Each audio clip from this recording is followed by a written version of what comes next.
జగన్ టైంలో కట్టినటువంటి వాటికి ఇప్పటికీ వాడతారు, అప్పుడు వాడతారు. కాకపోతే అప్పుడు వాడకపోతే ఇప్పుడు వాడుతున్నారని రాసుకొస్తుంది ఈనాడు.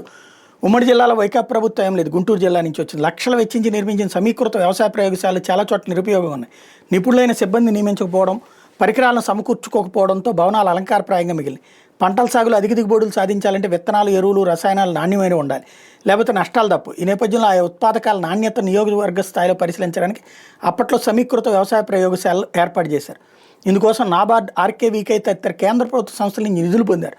పల్నాడు, బాపట్ల జిల్లాలతో పాటు గుంటూరు జిల్లా నగరంలో ఉన్న 2 నియోజకవర్గాలు మినహా అన్ని చోట్ల ఏర్పాటు చేశారు. అప్పట్లో సరైన ప్రణాళిక, కార్యాచరణ లేక సిబ్బంది నియామకాల్లో అలసత్వం చూపడంతో అనుకున్న లక్ష్యం నెరవేరలేదు. కేవలం విత్తనాలు, ఎరువులు పరీక్షించి మిగిలిన వాటిని విస్మరించారు. ఇంతకంటే నీచత్వం, ఇంతకంటే నీచ జర్నలిజం ఏదన్నా ఉంటుందా? కట్టించారు, అప్పుడు జరుగుతున్నది, ఇప్పుడు దాన్ని వాడతారు. దానికి అప్పుడేమీ జరగలేదు, కట్టించడం తప్పట, కట్టించారట, ఈ పరీక్షలు కూడా ఉన్నాయట, కానీ అవి పని చేయట్లేదట. ఇది వీళ్ళ నీచ జర్నలిజానికి పరాకాష్ట.